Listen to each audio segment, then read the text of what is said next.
Prophet Múyìíwá Akọgun. Ẹ rí bí a bá rí, ẹ jẹ́ ká wí, ká sọ òótọ́ ọ̀rọ̀. Ọ̀dọ́ ni mo sì ń wo arákùnrin prophet yìí. Ẹ̀mí wòlíì a máa tẹríba fún ẹ̀mí wòlíì. Ẹ jẹ́ ká sọ kínní ṣe díẹ̀ o. Ìtẹ̀rí náà tó. Ẹ wá dàbí pé kínní ọ̀hún dàbí pé ó dùn mọ́ yín lẹ́nu torí ń gbẹ jù ú síwájú. Gbogbo àwọn èèyàn náà ní ànáwọ́ mu ta pé bẹ́ẹ̀ dẹ̀ ni ìrántẹ́ rí. èèyàn wa ẹgbọ́n kan tí prophet yìí tí ó sọ sí prophet Múyìíwá Akọgun lórí ọ̀rọ̀ prophecy tí ó rí sí Pasuma àti Yèyé Mẹ́ṣọ́. Arákùnrin yìí sọ wípé oníkó wá nǹkan mìíràn ṣe, oníkiri prophet Múyìíwá Akọgun kó wá nǹkan mìíràn ṣe torí wípé lẹ́nu iṣẹ́ ìránṣẹ́ yìí ni ó bá àwọn àti ọ̀pọ̀lọpọ̀ àwọn òjíṣẹ́ míì. Ó ní kí Múyìíwá Akọgun kí ó wá nǹkan mìíràn ṣe.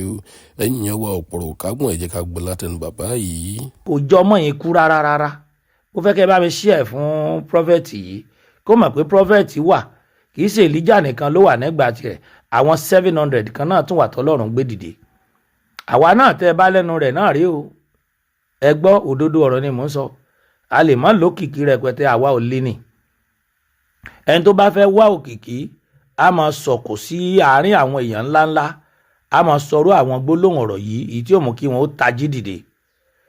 A máa ń ríran, bí èèyàn bá wá ríran ṣe là á fi gbàdúrà, ṣùgbọ́n kàn lè mọ̀ wá síwájú sí i. A fẹ́ gbé pé ká dárúkọ rẹ̀, ẹ máa bá mi tàgì, ẹ máa bá mi tàgì ẹ̀. Èyí tẹ́ rí náà tó ṣe ti gbọ́, ẹ fẹ́ yókù lẹ̀ fọlọ́run. Ṣe rí ikú kan ní ó pa ẹ̀mí ọmọ ẹ̀dá ènìyàn.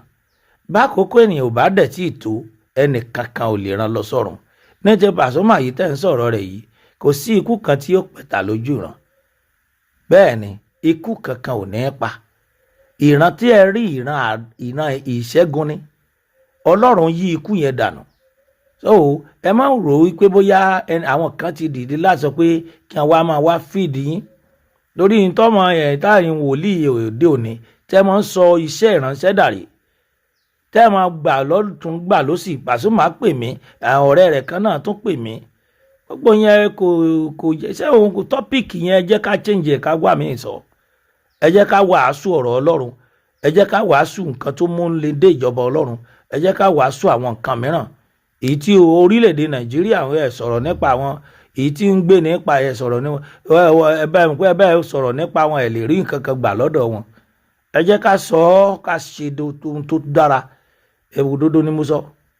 Bàbá wòlíì prophet David Oyinlọlá lè ń bá pàdé. Èmi ni bàbá alálà tí wọ́n ń sọ. Ẹ máa bá mi like, ẹ bá mi share, ẹ follow, ẹ comment.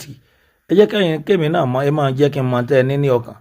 Ẹ jẹ́ kí Pasuma fúnra lára rẹ̀ náà rí pé wọ́n jẹ́ kàn fi ọ́ jẹun, má jẹ́ kí wọ́n sọ ọ́ di jẹun. Bàbá prophet kí ni ká ṣe.